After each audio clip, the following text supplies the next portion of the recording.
Азыркы учурда көптөгөн мекендештер сыяктуу эле сиз дагы кирди чыкты маселеси ойлонуп жатабы? Сиз эч ойлонбоңуз, биз кызматтабыз. Көп жылдык айдоочулук тажрыйбасы бар Малик мырза сиздерди Москва шаарынан Казакстанга эсен-аман алып барып келет. Автоунаабыз таза жана ыңгайлуу, эч кыйналбайсыз. Бизге бүгүн чалыңыз.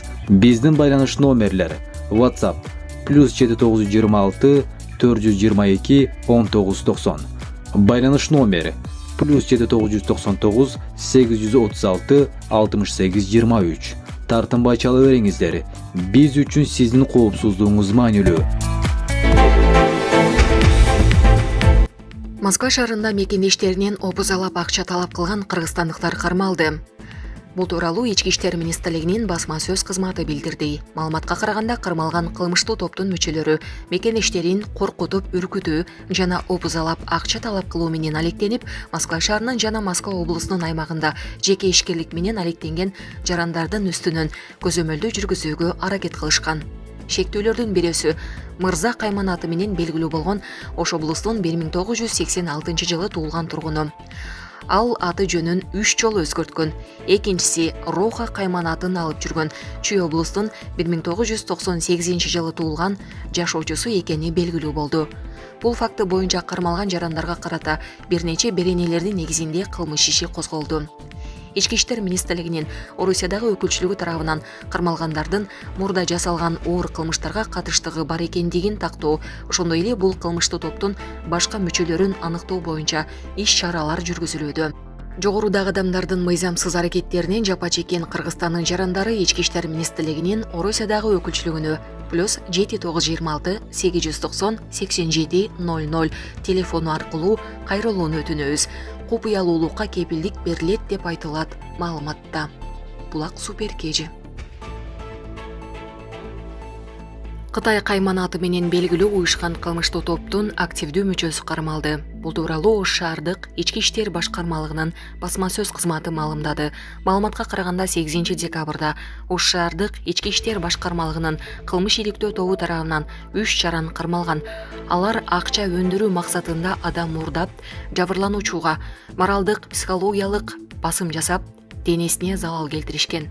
Кармалган жарандардын бирөөсү оор кылмыштар үчүн мурда соттолуп чыкканы белгилүү болду. Ал уюшкан кылмыштуу топтун активдүү мүчөсү катары Ички иштер министрлигинин каттоосунда турган. Шектүү акча өндүрүү үчүн адам уурдоону уюштурган. Ал кылмыш чөйрөсүндө Кытай деген каймана ат менен белгилүү. Эч жерде иштебейт. Жогоруда аталган жарандар ушул жылдын 23 ноябрында Ош шаарынын аймагынан 1988 жылы туулган жергиликтүү тургунду ага таандык болгон Toyota Camry үлгүсүндөгү унаасында коркутуп, жанындагы 10 000 сом акчасын, уюлдук телефонун тартып алышкан. Мындан сырткары ири суммадагы акча талап кылышкан. Учурда соттук медициналык экспертиза дайындалган. Бул факты боюнча кылмыш иши козголуп, тергөө иштери башталды. Шектүүлөр 8 декабрда Ош шаардык Ички иштер башкармалыгынын убактылуу кармоочу жайына киргизилген. Булак Суперкежи. Мерседес начар от алат. Александр Лукашенко Садыр Жапаровго жөө келгенин айтып тамашалады. Бүгүн 9 декабрда Бишкекте Жогорку Евразиялык экономикалык кеңештин саммити өтөдү. Жыйынга Кыргызстан төрагалык кылууда. Өлкө башчы Садыр Жапаров мамлекеттик резиденцияда чет элдик кесиптештерин тосуп алды. Тосуп алуудан кийин өлкө башчылары желектердин астында салттуу сүрөткө түшүштү. Резиденцияга келген Беларусь президенти Александр Лукашенко Садыр Жапаровдон кечикпей келгенин сурады. Кечиккен жокмунбу? Мерседес начар от алат. Жөө келдим деп тамашалады Беларусь президенти. Булак Суперкежи. Бишкекте Жогорку Евразиялык экономикалык кеңештин жыйыны башталды. Анда алгач Садыр Жапаров сөз сүйлөп жыйындашты. Садыр Жапаров Казакстандын президенти Касым-Жомарт Токаевди куттуктап, жыйындын калган бөлүгү чакан форматта өтөрүн айтты. Маалымдалгандай, жыйындын күн тартибинде 17 маселе каралмакчы. Белгилей кетсек, Садыр Жапаровдун төрагалык астында өтүп жаткан жыйынга Орусиянын президенти Владимир Путин, Беларусиянын президенти Александр Лукашенко, Казакстандын президенти Касым-Жомарт Токаев, Армениянын премьер-министри Никол Пашинян жана ЭЭ коллегиясынын төрагасы Михаил Миснукович катышууда. ЖЭК жыйынын 230 жалпыга маалымдоо каражатынын өкүлдөрү чагылдырууда. Булак супер кежи. Лукашенко батыш санкциянын баарын колдонуп бүттү. Эми дагы бир кризиске тушугат. Батыш өлкөлөрү киргизген санкцияларынын кесепетин тартып, жакында дагы бир кризиске тушугат. Бул тууралуу Беларусь президенти Александр Лукашенко ЭИ башчыларынын жыйынында билдирди. Анын айтымында жамааттык батыштын Россия менен Беларуска каршы ойлонулбай жасаган экономикалык санкцияларынын таасири солгундай баштады. Тыюу салууга жана чектөөгө болгон мүмкүнчүлүктөрдүн баарын колдонуп, жада калса өздөрүнө да зыян келтирип бүтүштү. Эми алардын аңдап түшүнүүгө жана кесепетин баалоого убакыт келди. Энергетикалык жана азык-түлүк кризиси боюнча сөздөр бардык трибуналардан айтылып калды.